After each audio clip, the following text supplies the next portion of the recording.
আজকে সন্ধ্যাবেলাতে আমাদের একটা ইনভিটেশন ছিল, সেটা ছিল গায়ে হলুদ। তো তার উদ্দেশ্যে আমরা বেরিয়ে পড়লাম। এইখানে গিয়ে দাঁড়ানোর পরে মানে রাস্তাতে দাঁড়ালাম, ভিতরটা অনেকটা যাওয়ার পরেই বাড়িটা। আমি যেহেতু আজ ফার্স্ট আসছি তাই জানি না কোন বাড়িটা। আর এটা হচ্ছে আমাদের বিয়ে বাড়ি। তো ভিতরে গিয়ে দেখি অনেক ভিড় ছিল, আর মনা যেহেতু থাকছে না, ভিড়ও বেশি পছন্দ করে না, তার জন্যে বাইরে এই প্যান্ডেলের এই বাইরেটাতে আমরা দাঁড়িয়েছিলাম। তো প্যান্ডেলের সেট আপটা এখনও হয়নি, কালকে যেহেতু বিয়ে, হয়তো আজকে রাত্রেই হবে। আর তারপরে এখানে দেখছি কালকে রান্নার জন্য এখন থেকেই প্রিপারেশন চলছে।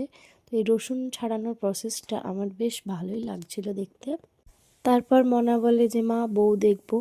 তো বউ দেখার উদ্দেশ্যে চলে গেলাম উপরে, কিন্তু উপরে বউ এখন সাজুগুজু করছে, তার জন্য বউ আমরা দেখতে পাইনি। আর তারপরে আমরা এখানে কিছু অপেক্ষা করার পরে গায়ে হলুদ এই যে থুবড়োটা শুরু হয়ে গেছে। তো আমার মনার ইচ্ছা যে সে নাকি খাওয়াবে। তো ওখানে ওর দাদিমা ওকে হেল্প করছে খাওয়ানোর জন্য। ও ফার্স্ট মানে এইভাবে খাইয়ে নিজেই খুব লজ্জা পেয়ে গেছে। তো আমার দেখে খুব ভালোই লাগলো যে ও না খাওয়াতে পেরেছে, অনেকেই লজ্জা পায়।